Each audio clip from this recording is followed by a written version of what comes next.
Hello, and welcome to Castle Talk, where we talk to writers and creators of today's genre worlds. I'm your host, Jason Henderson, author of the new book, The Serpent's Nest, Young Captain Nemo, out now from Macmillan Children's Books. Tonight, we're chatting with David Bowles. He's an award-winning author and translator from South Texas, where he teaches at the University of Texas at Rio Grande Valley. To his 24 books, he's just added the space opera The Path. That's a whole series, with the first book called The BLUE-SPANGLed BLUE from Castlebridge Media, for which disclosure, I am a publisher, as well as just this week a translation of The Immortal Boy by Francisco Montana Ibanez. Welcome, David. Hey, Jason, how's it going? It's good to talk to you. Thank you. It's a busy year for me. Like entirely too many books coming out in 1 year. But tell me about that. How many? Literally, because between translations and the books for different age levels and so forth, I've got 12 books coming out this year. 5 of them are holy mackerel. 2 of them are books in the 13th Street series for young readers, and I have my children's book coming out this summer from Penguin Random House, and that's coming out in English and in Spanish. And then I've got Did you do the translation for the? Yeah, I did the Spanish version. What's that one called? That one's called My Two Border Towns, and it's a picture, right? And then I've got the graphic novel coming out that I did with Raul the Third. That's coming out in October. That's Clockwork Curandera Volume 1, The Witch Owl Parliament. And then, of course, the first 3 books of The Path that are coming out through your lovely publishing house. And so it's a lot, but they're so very, very different and for very, very different audiences that it is. I don't feel guilty about it. I just feel a little overwhelmed. And I assume that some people probably look at it and go, wow. But yeah, The Path is written for adults, and it's my first. I have a short story collection that's for adults called Chupacabra Vengeance, and then I have my Mexican kaiju novel, Lords of the Earth. But beyond that, this is my first real foray into adult science fiction. Well, and also, Lords of the Earth, which I read and loved. That's a very it's a really cool action thriller, standalone, very sort of normally paced in length. This is more this is doorstopper epic science fiction. This is Blue. Yeah. Massive. The paperback of this is 700 pages long, and it's the breadth of BlueSpangled Blue is just the breadth is broad. That's a terrible threat, but it's extremely broad. And I don't even know exactly how to describe it other than to say that you've got these distant worlds, and then you come down to just a couple of characters who are drawn together as all of these various forces, political and religious forces, start moving them. How would you describe what the series The Path is and what the book, The BLUE-SPANGLed BLUE, is? Yeah, so to me, the best way to describe the series, just in a couple of words, is to say that it's it's futurism. It's space opera futurism. And it's more broadly BIPOC futurism in that it postulates a future that in which the global majority on Earth is the group that makes it to the stars, and it's the brown and black people of the world, the people of color of this planet, move beyond white racial hegemony and establish themselves beyond that. But a lot of the same problems that exist now continue to exist, and a lot of the same capitalist and colonialist and corporate ways of doing things endure 700 years into the future. And the series is about how one family and the allies around them come to discover a different way for humanity to move forward. And so in order to make that resonate with people, because I grew up, like I assume you did, reading Asimov and Clarke and I was thinking about stuff like Foundation and Stars Herbert. Like Dust and all that. The Dune series. So I wanted that kind of scope, but I wanted to ground it in a way that those usually aren't. They're colder, more logical, less character driven, and more plot driven. And I wanted something that felt, I wanted something that did that sort of thing, but that's written by a Mexican American, and so it has roots in a different way of thinking about community and future and futurism, which kind of started with Black futurism and then moved into indigenous futurism, and now you have multiple types of futurisms, is about envisioning a future in which ways of being that are particular to a certain culture continue to exist. Yeah.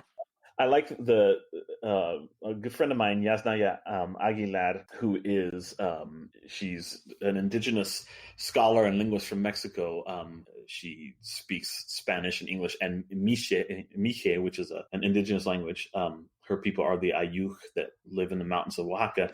Said of her ancestors, she goes, you can imagine the indigenous people, 500 years ago at the time of the Spanish invasion, they would have had a hard time imagining that those ways of being, our ancestral ways of being, could have possibly endured 500 years of colonialism and war and Mexican nationalism and so forth to endure to the 21st century and still be connected to the ways of being 500 years ago.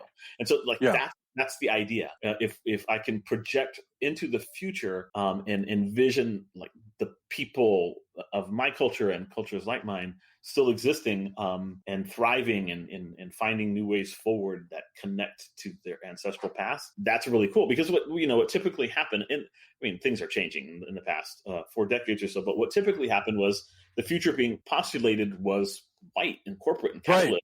Yeah. Well, you remember Richard Pryor commented on Logan's Run. Do you remember this? Where he said, I went to see Logan's Run, and I have news for you. They don't plan on having us around in the future. He goes, it was, and I was thinking that was the color, certainly, of whiteness was the color of the future, even though Star Trek tried real hard to be diverse. And I think that's one of the places where things started to change. Frank Herbert did really interesting things with Dune, and was playing with multiple cultures and languages and ideas and ways of thinking about human existence and community. Well, do you remember Speaker for the Dead? Orson Scott Card, who's nobody's idea of a diverse writer, but nevertheless, that book is incredible. Yeah, that book and it took place on a planet that had been, if I can recall it correctly, it was a Portuguese planet. That's right. It was settled by Brazilians. That's right, and they spoke Portuguese. Yeah, and part of that is Orson Scott Card, being the good Mormon that he is. He did his 2 years of his 2-year mission in Brazil, and so he has this affinity with Brazil. Well, let me ask you a question, and I don't want you to go out on a limb, but how?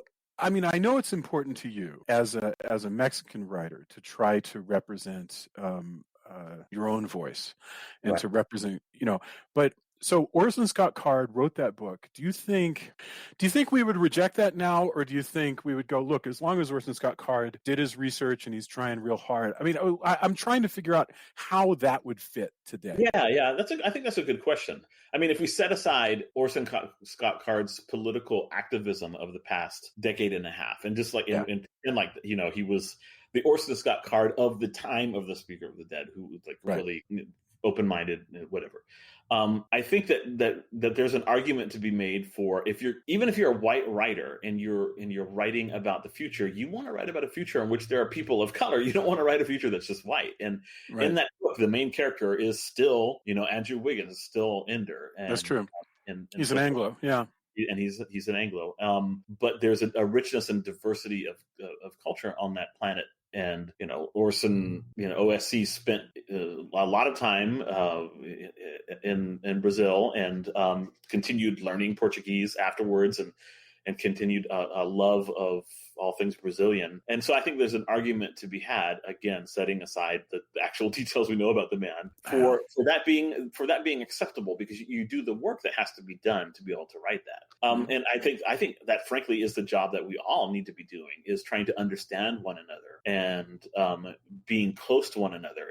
The problem comes, I think, when people have no connection to any culture other than their own, and then want to write about those because it's suddenly something interesting to them, like the whole debacle around with our friend Christina. It's not about her. But, Christina Sunturat, who wrote this incredible book about the rescue of those Thai boys and all the things they went through, and a white writer who has no connection to that culture at all just saying, and like publicly on the record saying, yes, I have the right to write about that as well, and I don't need to have any connection to that culture at all. It was certainly bad form. Let me just point out that I would never have written that essay. I might have written the book because it might be too writing the ignorant. book is one thing, but then like wanting to get out in front of people and assert, right? So I think it's a delicate thing, because what we're doing. Well, I have another example, like the what's it called, Tiki Tembo. There's a book from that was called out on a podcast recently,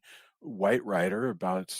I'm not sure when this was. 1968. Uh-huh. So Tiki Tembo, Caldecott Award winner, was purported to to be a folktale, a Chinese folktale. It wasn't, right? It was all made up, and it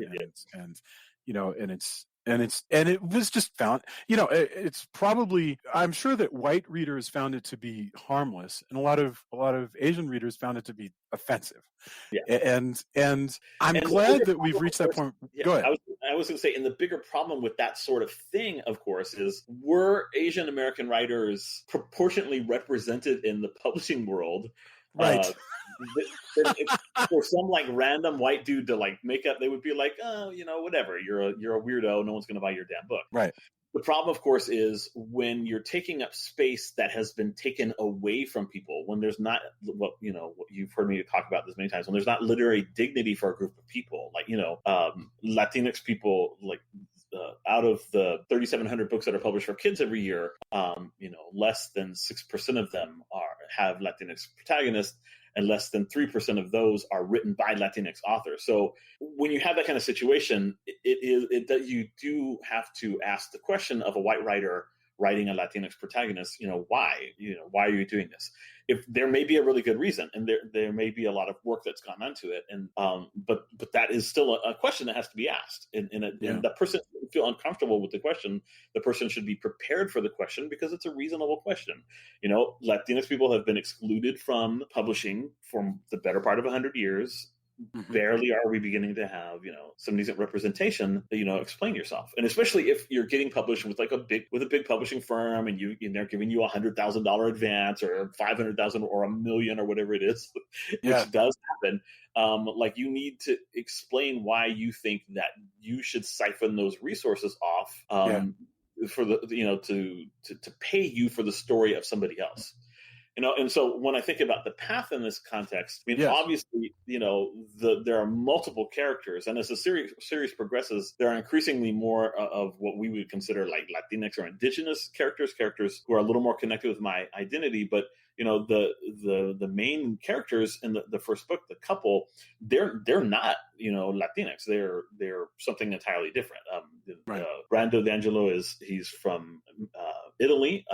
His mother is from Africa. His father's Italian. And Tenshi Koroma is from a completely different culture that doesn't exist. That doesn't exist right now, right? Yeah, that arises in the asteroid belt. And can I ask you really quickly? Yeah, of course. She's a neat character because she is this has the feel of one of those great sort of multi-generational epics that were popular in the 70s. She is an architect, but she's also tied to this important religious family. Right. The religion that you've rendered here. Uh-huh. What is it? I mean, and what is it based on? Did you as a writer, I guess this is my question. Did you as a writer go, I would like to insert a religion that I would like to exist? Is this really, what's going on? Well, I think what's interesting, and we haven't really touched on this too much, is that the BlueSpangled Blue has evolved over 25 years. The book itself, the right. seed of the idea came to me when I was in my mid-20s, when I was living in Monterrey in Mexico with my wife's family. Her sister, her older sister, had schizophrenia and other afflictions, and we have interesting conversations together. And the more I learned about the family dynamics and the oppression they had undergone from their uncle, and it was a very religious family, and both my father-in-law and his brother were pastors of churches, and so all this began to take root in me, and rather than write about it in the present, I began to imagine a religious political conflict in the future. And so I wanted to remove it as far as possible from the particulars of my wife's evangelical Mexican family. And so I was at the time studying Gnosticism and Buddhism and a bunch of stuff. I went through many, many like little religious journeys in my life.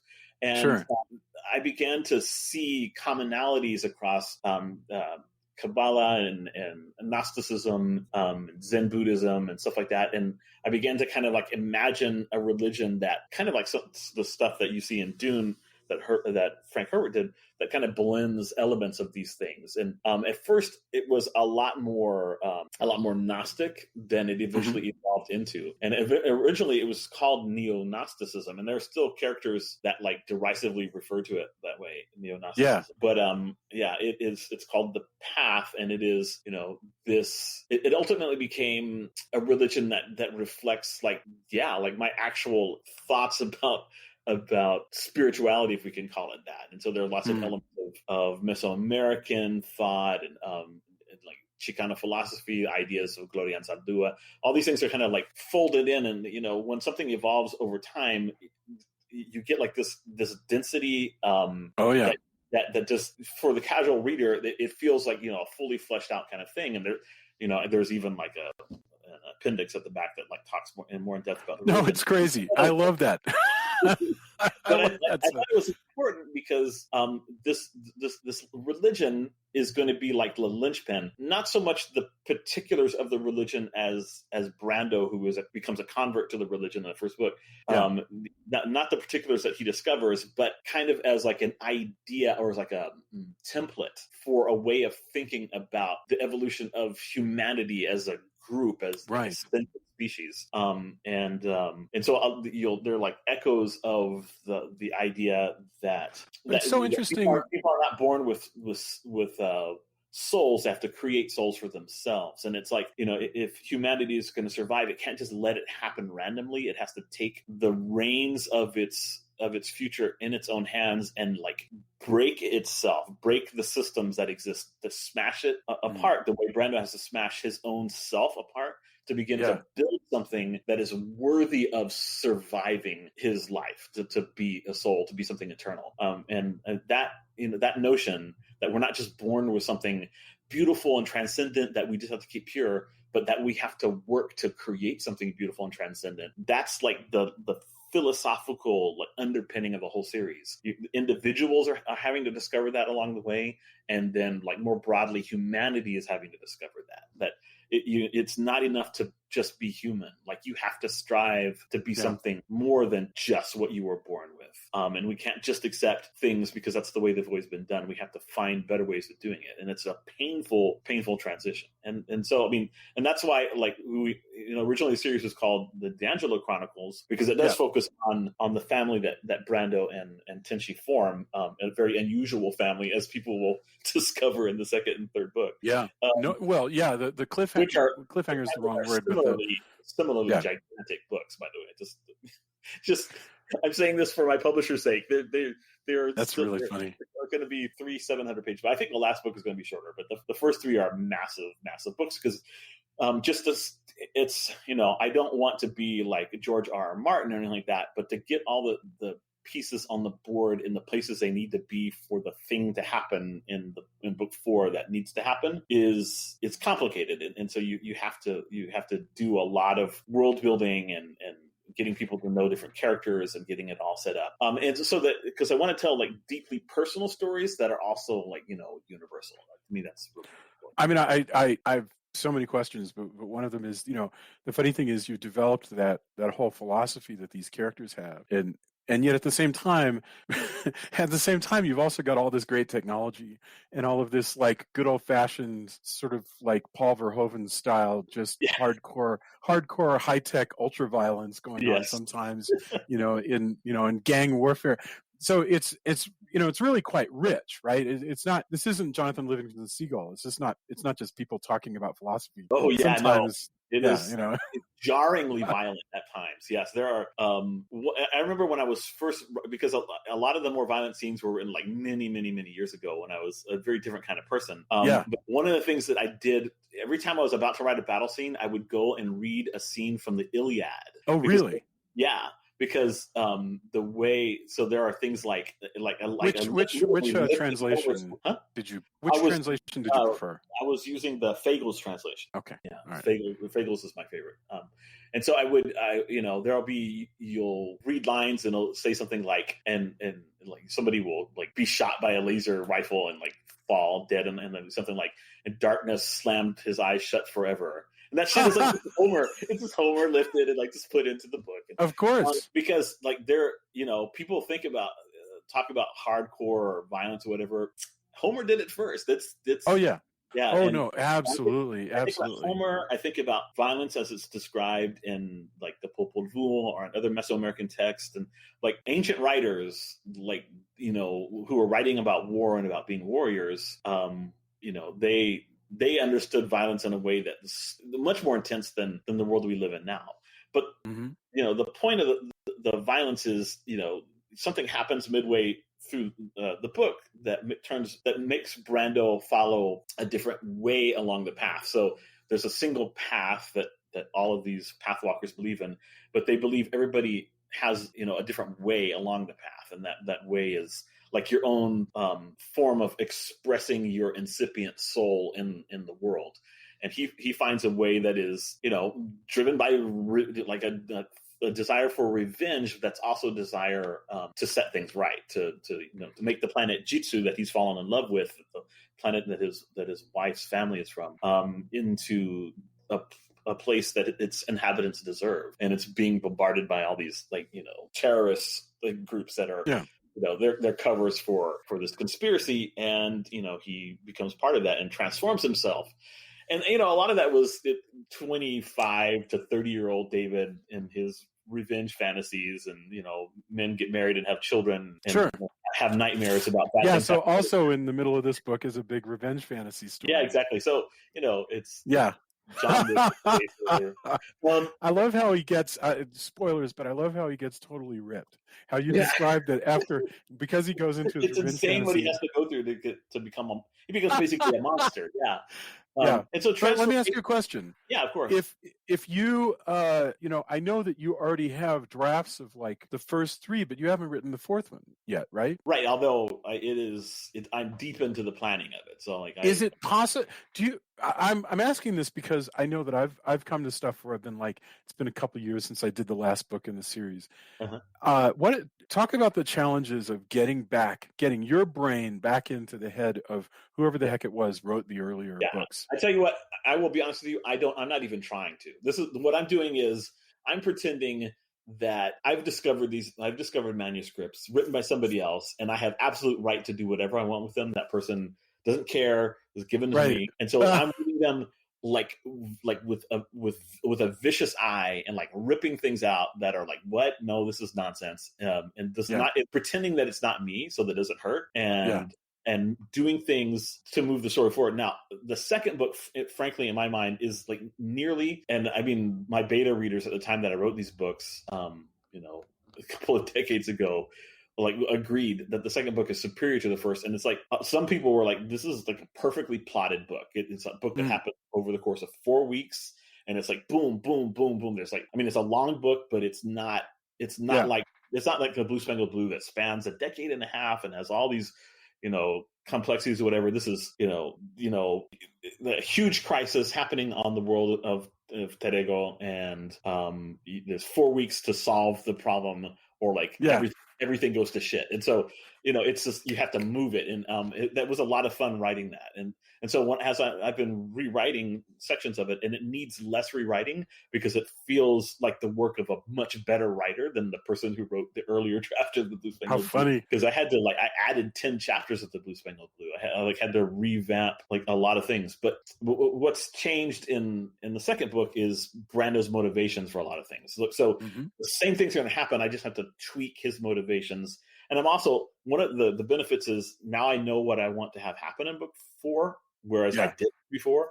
And so I've been able to seed things in. So now the Blue-Spangled Blue, people will be reading it and you'll go, wow, that's kind of an odd thing, whatever. And then when you get to book 4, you'll go like, holy shit, now I understand what's going on. Wow, okay. So that's one of the great benefits of being able to republish this with you.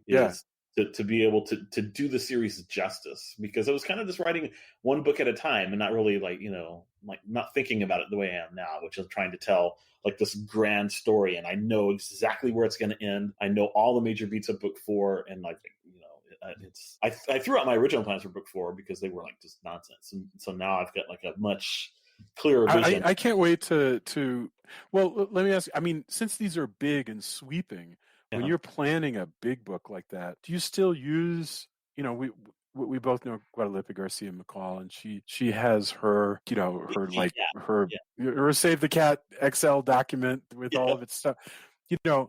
But those are usually built around some fairly lean books, and so I'm wondering, can you still use that kind of formula, or do you even do that, or do you just go? Yeah, no, I mean, I don't, not for these not for these books. These books are just too their structure just doesn't allow for that. So it's more about being able to hold in your mind the big story and the way it looks, and then as you're diving into a particular chapter from a particular point of view, just ensuring that what happens puts the characters where they need to be next.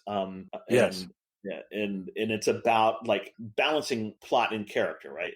So the plot is kind of like organic, and it's moving towards something, but they're just two books like this, soap operas, giving myself away, space operas that are this complex with 5 and 6 point of view characters, whatever. It's just really, really difficult. You almost can't really do that. It's just a different, and you sometimes are like in books 1 and 3, where like a lot of time, like in both those books, like around a decade or so passes in each book. Like sometimes I've got to fast forward, and so I've got to find ways to kind of like just catch the reader up with where the character is now, because we left, and we're not going to pick up immediately where we left in the previous chapter, because we're moving forward in time through other people's point of view. And this is the same thing that happens with with the George R.R. Martin's, the Game of Thrones books, the Song of Fire and Ice, or it's like you come back to a character finally, and like you've got to get caught up on what's happened to them. And so authors, you have to do things that you wouldn't do. Well, there are techniques for that. I mean, exactly. you can, and those are actually, to be honest, those are the kind of things that just bring me intense joy. I love it too. I love the writing tools that allow you to go, hey, here's a neat little trick for telling somebody that 5 years have passed without ever saying it. Yeah. I mean, I love that. That is just one of the things that just makes me just extremely excited. It reminds me of In the World According to Garp, the jump forward and filling people in on who's alive and who's dead. After it, so that stuff I really love that. And stuff. So and you'll notice that I use these things called interchapters, where I'll have like an email or an article or a transcript of somebody's speech or whatever, and you can just quickly boom like fill in some gaps, and you tell the reader what they need to know, and then more than that they don't need to know. They're already being overwhelmed with a very complex world with multiple planets, multiple cultures, whatever. You don't need to like also gum up the works with like a bunch of. It's so fun, it'd be, and I think that readers are going to really enjoy throwing themselves into it. And by the way, like I don't want to sound like a commercial, but the ebook is like $3, so you can this is a massive thing. Yeah. But 100-page paperback, we're happy for you to get the ebook too. But it's so funny, you think like if somebody were to make a film out of this, you go, wow, how the heck would they do it? Because there's so much going on. I already see ways, like, because I've done like all kinds of writing, and I've done screenwriting as well. I mean, I know exactly how I would pare this story down to a 2.5-hour film. I could see it. I mean, I would prefer like a 6-hour miniseries, something like that, but there are ways to pare it down to a 2.5-hour film. You just, you find the core, the most important thing, and you stick to that. It's a tough job, but when you move between different genres, you begin to see it, and you don't get. I wouldn't be hung up on it, if a director. Something, as a writer, I've never done big fat fiction like this before. I've done pared down stories all my life, stuff with but big fat fiction where you've got a whole bunch of POV characters and you just let something drag out for like never. I've never done it my entire life. And what? And what's really interesting is I had moved away from it, and so like when you put out the call. And I was like, let me talk to Jason about the series. I had kind of basically decided that I was going to abandon the series because, I had moved away from writing books like that. And there was a time in my life when I loved it. I wrote Green, which is 150,000 words. I wrote that in 4 months over one summer when I was an adjunct faculty member at UTVA, and I just spent like every day, a couple of hours every day in my office, like writing, and it just came to me. That's amazing. My brain. But I don't think, if it weren't this series, I don't think I could write this stuff. But because this series, I spent so much time and created, I have a 45-page like timeline of the universe that this thing. I have so many, like almost 3 decades of notes on it that it's easier for me to move in and out of the world. I have like everything I need. I'm now just playing in a sandbox that I created a long time ago. But having to create something like this anew, I don't think I could. It's like, it's either this. That was basically the way I was thinking. I was like, for my big, massive universe, it's either this one or it's none. Because I just don't think I have the energy to ever create something this complex again. It's interesting. Yeah. Wow. But before we go, I want you to tell us a little bit about the Immortal Boy, which I know that it came out this week, and that's a translation. Right. But what is it? It's a really the writer of the book is kind of a big deal in Colombia. He has published a lot of different books. I wanted to pull up the cover, and I don't know why, I just wanted to look at it because it's so cool. But Francisco Montana Ibanez is a very, very well-respected author in Colombia. His books sell really well over there, and they've never been translated into English. And I had just gotten done with my translation of the Sea-Ringed World, Sacred Stories of the Americas for Levine Querido, for Arthur Levine, the guy who brought Harry Potter to the U.S. And they were in Frankfurt at the International Book Festival or whatever it's called, and they contacted me and they're like, "Hey, David, would you be willing to read a PDF of a book in Spanish and tell us whether you think it's something that we should acquire, that will make sense?" And I'm like, yeah. So they sent me this book, and it is no kidding. That's cool. So impactful. Oh my God. In Spanish, the original title was No comas renacuajos, which means don't eat tadpoles, which doesn't work in English, but it sounds kind of eerie and strange in Spanish. And it is such a deeply affecting story. It's so very different from stuff that gets published on the U.S. market. But that's one of the things that Arthur wants to do, is he wants to infuse into the U.S. market these voices from other countries, so that we don't stagnate, so that we, that we give our children books that have different voices and different textures and different tonalities and so forth.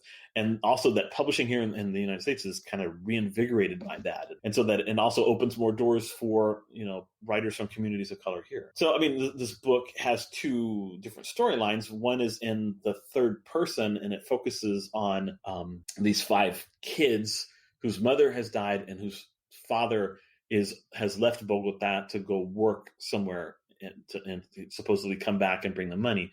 And they've been left in the house, and they're letting out half of the house to a woman, and they're like living on their own. The oldest one is like 13 or 14, and the rest are, middle school or elementary age. And it's miserable. It is harrowing and frightening, the stuff that they go through. And they're just like, the society just lets them live. This is Bogota right now. It's, there are the places that are so horribly poor. It's ridiculous. And then the other story is the story of a preteen girl in an orphanage. Her mother's still alive, but she's a political prisoner. And in this orphanage, she meets this boy that won't talk to anybody, and everybody calls him the Immortal Boy, and because he says that he can't be killed. And the 2 stories are actually connected in a really, really interesting way. And as the book progresses, you begin to realize what's going on, and then they converge at the very end in a way that is it's hard to describe, because it's simultaneously tragic and heartbreaking, but it's also uplifting and joyous at the same time, which is just not something that we do very much in books in the US. And so it's being marketed as a YA book, whereas in Latin America it would just be like juvenile fiction for just kids in general. So it would still be aimed at kids. So it's not just a novel with kids with kids in it. But, we were having some discussion on Twitter today, and somebody who's about our age was like, well, when we were kids, a lot of the kid literature that we were reading was pretty harrowing, and had some extreme stuff in it. It's only been in the past few decades that we've sanitized, Yeah, that's right. You did say that. Yes. Well, I mean, and think of S.E. Hinton, right? The yeah, Outsiders. The Outsiders is about some young teenagers who are experiencing a violent life in a world that doesn't give a shit about them. yep. And that's life being a poor teenager in Oklahoma in The Outsiders. And sometimes I wonder, is there a market for The Outsiders today? Well, yeah, Does somebody anybody? pitched it, would you be able to sell it today, right? Yeah, I don't know. Poor Yeah. white kids, violence, stuff like that. Oh no, I'm not gonna touch that with a 10-foot pole. So yeah, I mean, it's hard to say. Maybe she would get advanced, 300,000. Yeah, maybe she'd do well. I know it's like only about 30,000 words long, so they'd tell her to like make it twice as long. Yeah, exactly. It wouldn't work they'd be like, no, this is too short for YA. Yeah. Which is the same thing that some people have. Isn't that hilarious? Sure. That blows my mind. And then you have writers out there who are doing extremely wild stuff just in the e-market, right, where nobody cares. Nobody's like, oh, this is too short to be a YA novel, or it's because it's an ebook. It doesn't matter. It's a completely different because of the different format. I mean, the strictures are off. But yeah, no, there's an expectation that YA be between 70 and 100,000 words, and something that's much shorter than that. People are like, this is not like the food that I normally eat. And I mean, that's a problem in publishing, is this notion that, that everybody needs to imitate what's been successful already. And it's a terrible, terrible thing to do, to tell an author, we need you to create the Mexican version of Harry Potter. You're like, no. Which, by the way, if they're waving money at you, you may as well do. I mean, it's certainly tempting. It's certainly tempting, but like that shouldn't have to. We shouldn't have to. If we want to, that's fine. Like, we should be able to, but we shouldn't have to. And to get your foot in the door, sometimes that's the way it is. And that's why, going back to the thing that we were talking about before about representation, I think it is important to keep that in mind. And I do.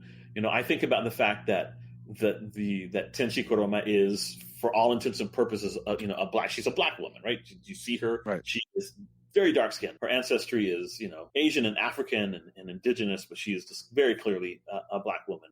And I would, to people that have pushed back on that a little bit, to be honest with you, I have bowed my head and said, yes, okay, we'll work to make sure that this is as respectful as possible. But at the end of the day, I am publishing it with a very small press. I'm not taking up any space from taking money from any big publishers. This series will survive or die on its own merits. And, you and Inchel and all the other people that have been working, Patty, with PR and stuff like that, we're pouring our hearts into a little project each book is 150,000 words long. But yeah, I mean, like a low profile project, investing our own money and our own time or whatever, and not taking it from anybody else just because we think it's something that's worthwhile. And at the end of the day, that's what I would submit to anybody who might doubt my intentions. Obviously read the book. If you don't want to read, look at the way it's being marketed and so forth, and how we're publishing with a small publisher and doing things ourselves in a very indie guerrilla because warfare. We're pretty indie. I mean, yeah. And I have to say, they are not mainstream books by any. They're queer as hell.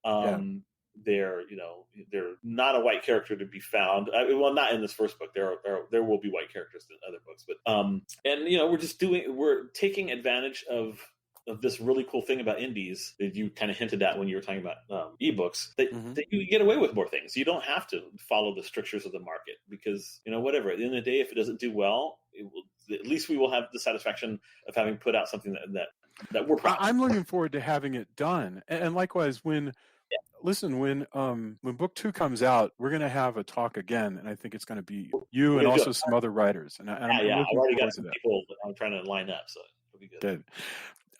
I am so excited that we had a chance to talk about BlueSpangled Blue, and I'm very, very proud to be part of it. And I hope people write to us and engage with us on Twitter about it. David, thank you. Have a wonderful, wonderful evening. You too, man. I know you said you're a morning person, so get up early and write some more. Continue working on all the crazy projects. I literally have to write 4 books this year, dude. So Oh my goodness! In Wow. addition to editing the Path novels, the four Right. other, those are like much shorter books, frankly. So Almost anything would be a much shorter book. So. Jason, take care of that. All right, take care. Hugs Bye. to the wife and kids. Absolutely. I'll see you. Bye. Bye.